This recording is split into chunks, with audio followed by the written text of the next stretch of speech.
Question number 16, the shadow of A vertical tower. जैसे जैसे question पढ़ते जाते हैं वैसे वैसे डायग्राम भी साथ बनाते जाते हैं। ये vertical tower on level ground is increased by 40 metre. Shadow है इसका, ये शेडो हो गया, ठीक है।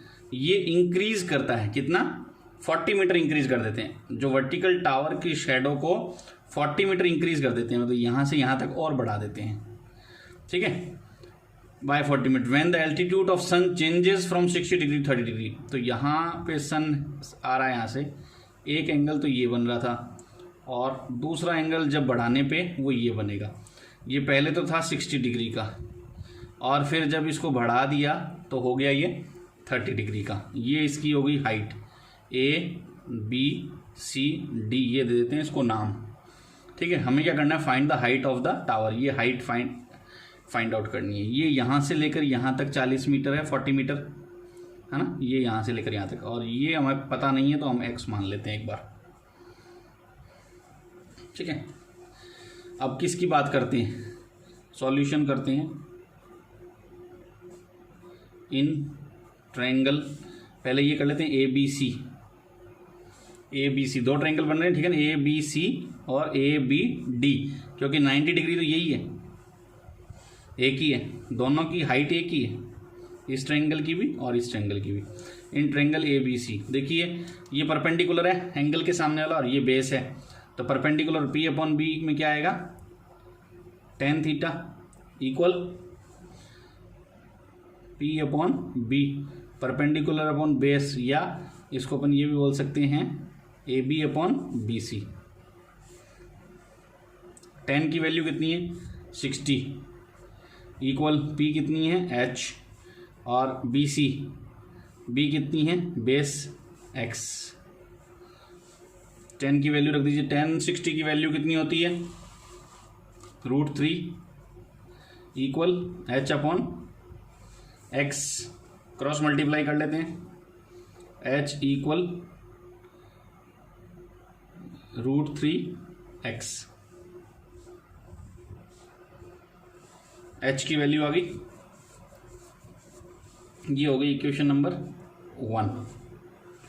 अब आगे बात करते हैं इन ट्रायंगल ABD, ठीक है ना, ABD इसकी बात करते हैं।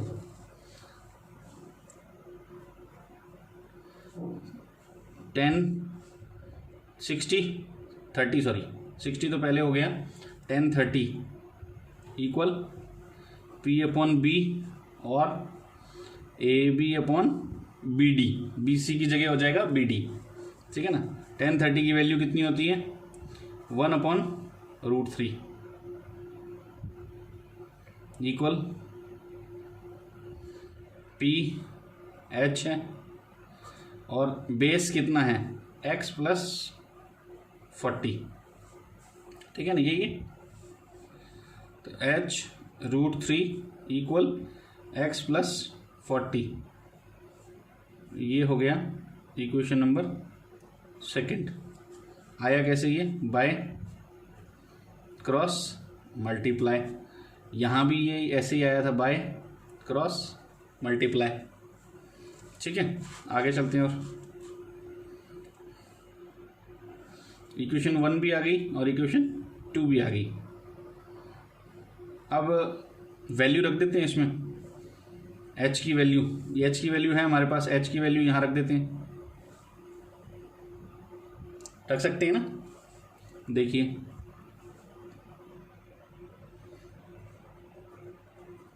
Put the value of H in equation second, means equation first में जो H की वैल्यू है वो इक्वेशन सेकंड में रखने पर क्या होगा। इक्वेशन सेकंड ये है H, देखिए लिख लेते हैं, आपको तो पहले H√3 इक्वल X+40 ये थी। H की वैल्यू कितनी थी √3x मल्टीप्लाई √3 इक्वल X+40। देखिए √3 मल्टीप्लाई होगा तो क्या आ जाएगा 3x इक्वल X+40। ट्रांसफॉर्मेशन कर लेंगे, 3x minus x equal 40, 2x equal 40, x equal 40/2 means 20 metre. ये आ गई x की वैल्यू। किसकी वैल्यू आई है? x की। देखिए x की वैल्यू हमारे पास आ गई, ये वाली x, लेकिन हमें x की वैल्यू फाइंड आउट नहीं करनी थी। हमारा एम क्या है, मोटिव क्या था? h की वैल्यू फाइंड आउट करना। तो x की वैल्यू 20 आ गई, तो क्या करें? h की वैल्यू रख देते हैं इक्वेशन 1 में, रख देते हैं x। ये देखिए ये h। Now put the value of x in equation 1। Equation 1 में x की वैल्यू रखने पड़ती। इक्वेशन 1 क्या थी? इक्वेशन 1 थी h equal √3x, h equal √3, x की वैल्यू कितनी है? 20, h इक्वल, अब ये भी हो सकता है आंसर 20√3, ये भी आंसर सही है, या फिर 1.732 इंटू 20। तो h इक्वल मल्टीप्लाई करने पे कितना आता है देख लीजिए। 0 का 0 आ गया, 2 2 ज़ा 4, 2 3 ज़ा 6, 2 7 ज़ा 14 का 4, 1 कैरी, 2 1 ज़ा 2 और 1 3, ये आ गया। डेसिमल 3 के 1 2 3, h इक्वल 34.64 आंसर। एक आंसर तो ये है, ये, और एक ये भी आंसर था, ये 20√3 भी कह सकते हैं इसको। बुक में देख लीजिए जो भी सही है ना, दोनों में से both are right. Okay, question number 17, the angle of depression of 2 ships from the top of the lighthouse. Lighthouse है, देखो एक, सबसे पहले क्या है, एक है लाइट हाउस, ये हो गया lighthouse, situated at 60 metre height. The angle of depression of 2 ships, 2 ship है, उसका एंगल ऑफ डिप्रेशन बन रहा है from the top of the lighthouse, lighthouse के टॉप से, ठीक है ना, at 60 metre height from the sea level. ये सी लेवल है, सी लेवल से 60 मीटर, यानी ये हाइट हो गई 60 मीटर। यहाँ से एंगल बन रहे हैं आर 30 एंड 45 डिग्री। देखिए सी लेवल से जो एंगल, डिप्रेशन ऑफ एंगल बन रहे हैं, वो एक तो 35 है और एक 30 है, एक 45 है। तो पास वाला हमेशा ज़्यादा होता है और दूर वाला हमेशा छोटा होता है। तो देखिए ये एंगल, ये तो एंगल ऑफ डिप्रेशन पता है कहाँ से बनते हैं, ऊपर से बनते हैं। ऊपर से नीचे देखते हैं तो हम, एक तो एंगल ये हो गया और एक एंगल ये हो गया, 2 एंगल है, ठीक है।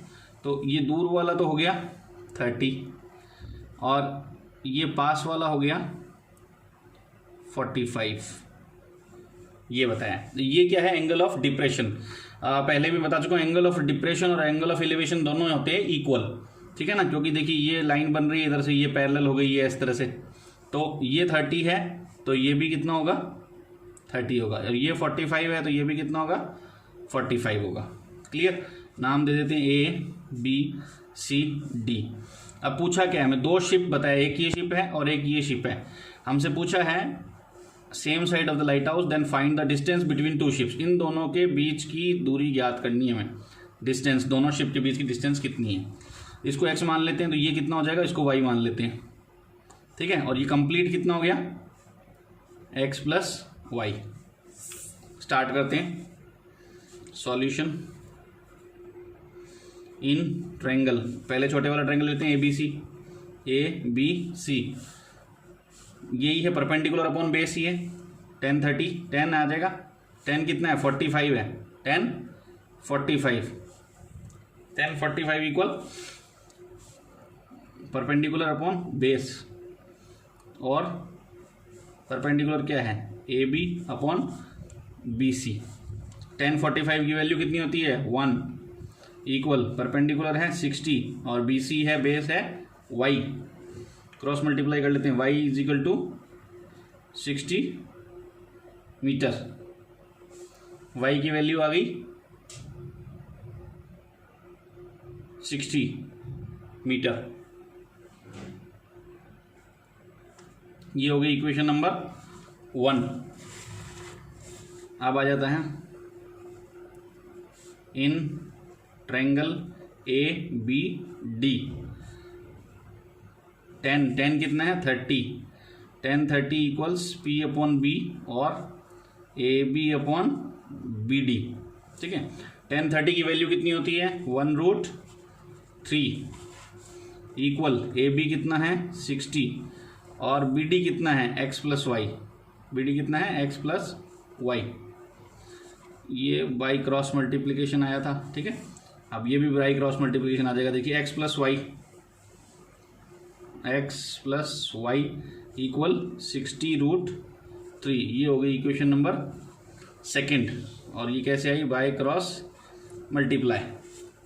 ठीक है, अब देखिए x की वैल्यू y की वैल्यू में मालूम है ऊपर, और ये इक्वेशन नंबर सेकंड है। तो यहाँ कर लेते हैं put the value of y in equation second. Equation second में y की वैल्यू रखने पर, इक्वेशन सेकंड क्या थी इसको दोबारा उतार लेते, देख लेते हैं। x plus y equal 60√3। देखिए x प्लस वाई की वैल्यू कितनी है 60 इक्वल 60√3। x इक्वल ट्रांसफॉर्मेशन कर लेंगे 60√3 माइनस 60 बाय ट्रांसफॉर्मेशन। ठीक है, अब देखिए क्या करेंगे, x इक्वल 60√3 माइनस 60, एक ये है और एक ये है, दो है, इसमें दोनों में 60 कॉमन है, 60 कॉमन ले लेते हैं यहाँ पर। ठीक है, तो यहाँ क्या रिमेनिंग रहेगा √3 और माइनस 1। ठीक है, x इक्वल 60√3 की वैल्यू लिख लेते हैं 1.732 माइनस 1, x इक्वल 60 इंटू 0.732, 1.732 में से 1 माइनस करेंगे तो क्या बचेगा 0.732। x की वैल्यू इसको मल्टीप्लाई कर लीजिए। देखिए 0 का 0 आ जाएगा, 6 2 12 का 2, 1 कैरी, 6 3 18 और 1 19 का 9, 1 कैरी, 6 7 42, 42 प्लस 1 43, 1 2 3 के बाद डेसिमल ये, तो x equal 43.92 metre answer. This is the distance between two ship, दोनों जहाजों के बीच की दूरी 43.92 metre. Okay, clear. Question number 18, a 1.5 metre tall boy is standing at some distance away from a 30 metre high building. When he moves toward the building, then angle of elevation from his eye becomes 60 to 30 degree. Find how much distance he covered toward the building. देखिए question मैंने बार बार बता दिया, question को अच्छी तरह से पढ़ के अच्छी तरह डायग्राम बनाना है। यदि डायग्राम आपने सही बना लिया तो क्वेश्चन ऑटोमेटिकली सही हो जाएगा। ठीक है, अब क्या कह रहा है ये, एक तो टॉल बिल्डिंग है कितनी 30 मीटर। देखिए दिस इज बिल्डिंग, ये 30 मीटर टॉल बिल्डिंग है। कितनी है इसकी लेंथ 30 मीटर। एक बॉय है जो कुछ दूरी पे खड़ा है और बॉय की लेंथ है 1.5 मीटर। ठीक है, एक तो ये लाइन बन रही है, लेकिन वो बॉय की आईज से एंगल जो 60 डिग्री का बन रहा है वो बॉय की आईज से बन रहा है, नहीं ऊपर से बन रहा है, यहाँ से बन रहा है। और फिर वो यहाँ से चल के हाई बिल्डिंग की तरफ जाता है थोड़ी दूर, तो जो एंगल 60 का बन रहा था वो 30 का हो जाता है, ये कह रहा है ये। तो ये हॉरिजॉन्टल लाइन तो ऐसी की ऐसी रहेगी सीधी। ये बना लिया डायग्राम हमने कि पहले एंगल 30 था, 30 से 60 हो जाता है। ये क्वेश्चन शायद रॉन्ग है, यहाँ 60 to 30 की जगह 30 to 60 होना चाहिए। एक बार बाद में चेक करेंगे, इसको कर लेते हैं 30 और 60, ए बी सी और डी। इसका कोई रोल नहीं है अब, ठीक है ना, इसका कोई रोल नहीं है, बस इतना ही है। ये बॉय खड़ा है, ये यहाँ है। अब एक चीज़ को और चीज़ ध्यान रखना है हमें, ये 30 मीटर की टॉल बिल्डिंग थी, यहाँ 1.5 मीटर तो माइनस कर दिया हमने हॉरिजॉन्टल में, तो ये अब कितना रह गई इसकी लेंथ रहेगी 28.5 यहाँ तक, जहाँ तक हमें काम में लेनी है। ठीक है, स्टार्ट करते हैं।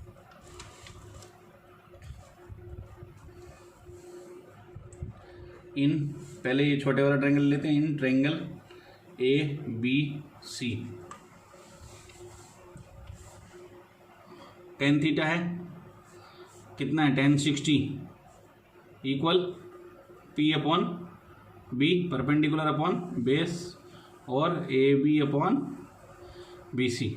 इसको एक चीज़ और है, ये हमने देखा नहीं, देखो इसको मान लेते हैं। हमें फाइंड आउट क्या करना है, क्वेश्चन में ये पूछ रहा है कि वो यहाँ से लेकर यहाँ तक कितनी दूरी पर आया, तो ये क्या है x मान लेते हैं हम, और इसको हम मान लेते हैं y, ठीक है। और ये कंप्लीट हो गई x प्लस वाई यहाँ से लेकर यहाँ तक, ठीक है। तो 1060 की वैल्यू कितनी होती है √3, AB है 28.5 और BC है y।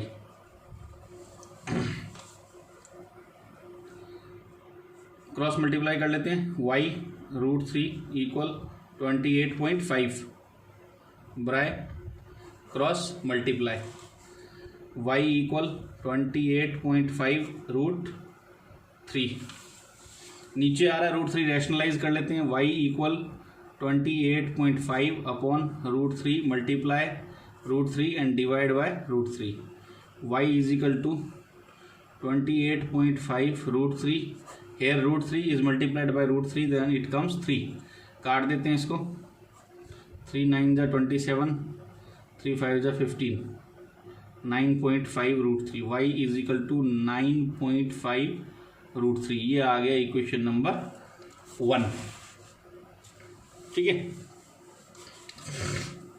अब आ जाते हैं इन ट्रायंगल ABD, ABD में, ठीक है। 10 30 equal P upon B, P तो है 28.5 सेम और B है x प्लस वाई, ठीक है। 10 30 की वैल्यू कितनी होती है 1 upon √3 equal 28.5 upon x plus y, cross multiply कर लें, x प्लस वाई इक्वल 28.5 √3, ठीक है। ये हो गई इक्वेशन नंबर 2, ठीक है। अब पुट द वैल्यू ऑफ, किसकी निकली थी y की निकली थी पहले, put the value of y in equation 2। Equation 2 क्या थी, दोबारा उतार लेते हैं, x प्लस वाई इक्वल 28.5 √3, ये थी। y की वैल्यू रखनी है, x का x आ जाएगा प्लस y की आ जाएगी 9.5 √3, ये y की वैल्यू, ठीक है, equal 28.5 √3, x equal 28.5 √3 minus 9.5 √3 by आ जाएगा ट्रांसफॉर्मेशन, ठीक है ना। x इक्वल 28 में से 9 गया 19 √3, 19 x इक्वल्स 19 इंटू, एक तो यही आंसर है, एक आंसर तो यही है। अब √3 की जगह हम लिखते हैं 1.732, तो x इक्वल आ जाएगा, मल्टीप्लाई कर लो, देखो 19 टू द 38 का 8 3 कैरी, 19 टू द 57 और 3 60 का 0 6 कैरी, 19 7 जा 133 और 6 139, 13 कैरी, 39 का 9 13 कैरी, 19 1 जा 19 और 13 32, 3, ये आंसर, एक ही आंसर और एक ही आंसर, दोनों आंसर है।